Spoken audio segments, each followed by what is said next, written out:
Colombia के दक्षिणपंथी senator Miguel उरीबे टर्बे को शनिवार 7 जून को राजधानी बोगोटा में एक चुनाव प्रचार कार्यक्रम के दौरान गोली मार दी गई। इस जानलेवा हमले में वे गंभीर रूप से घायल हो गए। मिगुएल उरीबे टर्बे 2026 के चुनावों के लिए एक प्रमुख राष्ट्रपति पद के दावेदार हैं। हमला शाम 5 बजे स्थानीय समयानुसार के आसपास हुआ।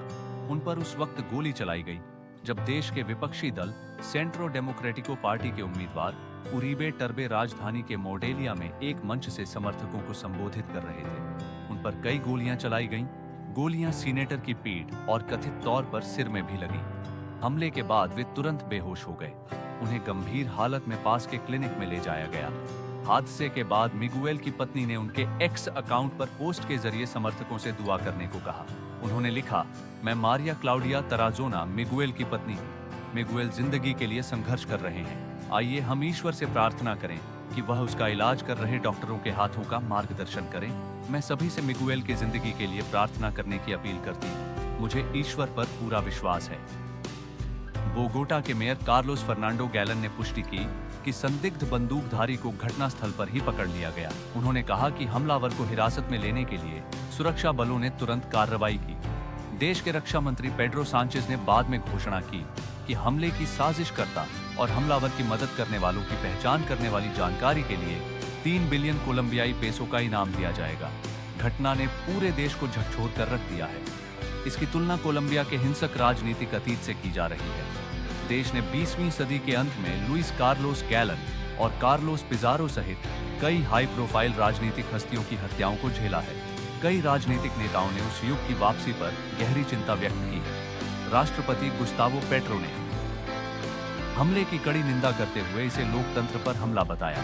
उन्होंने उरीबे टर्बे के साथ एकजुटता जताई और कहा कि राजनीतिक हिंसा को फिर कभी कोलंबिया की वास्तविकता का हिस्सा नहीं बनना चाहिए। पूर्व राष्ट्रपति अल्वारो उरीबे ने उरीबे टर्बे को एक राष्ट्रीय आशा करार दिया और मामले की गंभीरता के साथ जांच का आग्रह किया। विदेश मंत्री लौरा साराबिया और पूर्व राष्ट्रपति इवान ड्यूक ने भी घटना पर दुख और नाराजगी जताई। उन्होंने गोलीबारी को देश और उसके लोकतंत्र पर हमला करार दिया। सरकार ने 2026 के चुनावों से पहले सभी राजनीतिक उम्मीदवारों के लिए सुरक्षा उपायों को मजबूत करने का वादा भी किया है। 39 साल के मिगुएल उरीबे टर्बे एक दक्षिणपंथी सीनेटर हैं। वे विपक्षी डेमोक्रेटिक सेंटर पार्टी के एक प्रमुख सदस्य हैं। पार्टी का गठन पूर्व राष्ट्रपति अल्वारो उरीबे ने किया। हालांकि दोनों का आपस में कोई संबंध नहीं है। वह कोलंबिया के पूर्व राष्ट्रपति जूलियो सेसर टर्बे के पोते और पत्रकार डायना टर्बे के बेटे हैं, जिनकी 1991 में पाब्लो एस्कोबार के मेडेलिन कार्टेल की ओर से अपहरण किए जाने के बाद हत्या कर दी गई थी। उन्हें बचाने के लिए एक ऑपरेशन भी चलाया गया था, लेकिन उन्हें अपहरणकर्ताओं के चंगुल से बचाया नहीं जा सका। मिगुएल उरीबे टर्बे ने कोलंबिया के यूनिवर्सिडैड डी लॉस एंडीज और हार्वर्ड के कैनेडी स्कूल से शिक्षा प्राप्त की है। मिगुएल राष्ट्रपति गुस्तावो पेट्रो के वामपंथी सुधारों के कड़े आलोचक रहे हैं। उन्होंने 2026 के चुनावों से पहले खुद को एक प्रमुख रूढ़िवादी आवाज के रूप में पेश किया है।